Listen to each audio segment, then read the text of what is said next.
Hey everyone, welcome back to Kubernetes series on this channel, Pydjango-Tutorial. In the last video, we learned about config maps and secrets.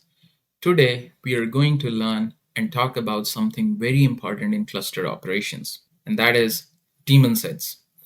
So what are daemon sets? Why do we need them? And how do we exactly create one in our Kubernetes cluster? Let's dive in. So, what is DaemonSet? A DaemonSet ensures that a copy of pod runs on all or some nodes in the cluster. So, as you add new node to the cluster, the DaemonSet automatically schedules the new pod onto them. If a node is removed, the DaemonSet also cleans up the pods running on it. Now, why do we need DaemonSets? They are especially useful for cluster-wide background services.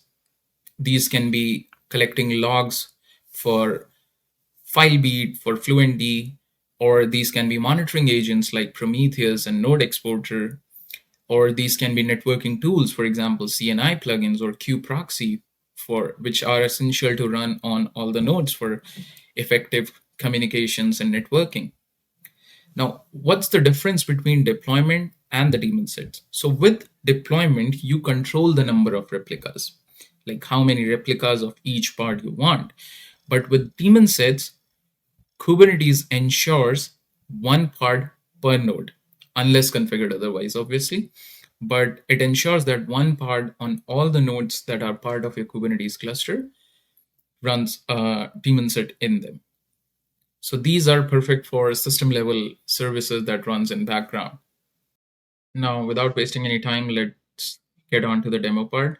Now we'll create our very first daemon set. We'll just make a simple nginx pod or daemon set so you can understand the structure. So I'm gonna create the new file. I'm gonna name it DaemonSets or DaemonSet, whatever you want, DaemonSet.yaml. And let me just copy this from here.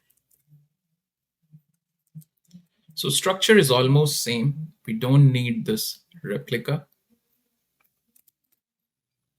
And this can be nginx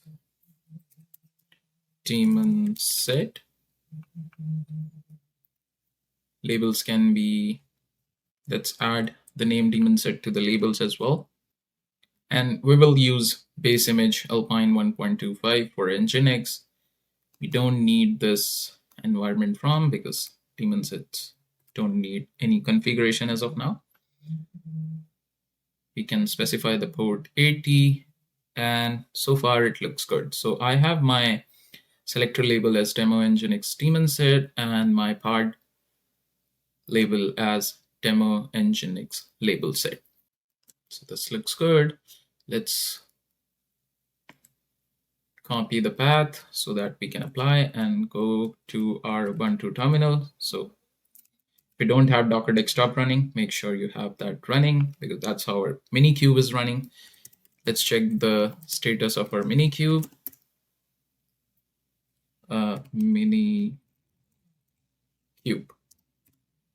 It's running. Now, if we do kubectl get daemon sets, we don't have any daemon sets as of now. If I do kubectl apply -f,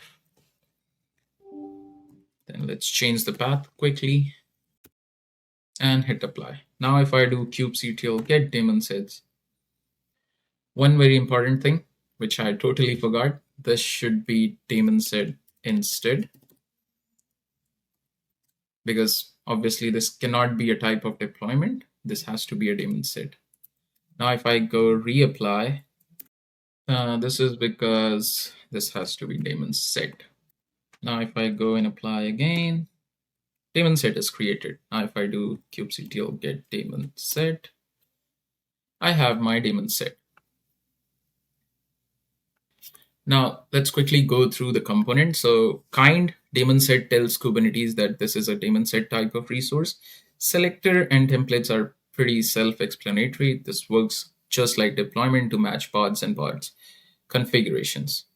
Now when we do kubectl get daemon set, we get this table, or we get this row. Now let's understand here. Desired means that I have only one node in my cluster and there should be one part running always. If you have, let's say, 50 nodes in your cluster, the desired you will see will be 50 for your case. Current will be 50, ready will be 50 if everything goes well. So that's all about daemon sets in Kubernetes. They're super useful when you want background services running on every node in your cluster. So with that, if you found this useful, give it a like and subscribe to the channel Pydjango-Tutorial so you don't miss the rest of the Kubernetes series. Till then, see you in the next one. Thank you so much.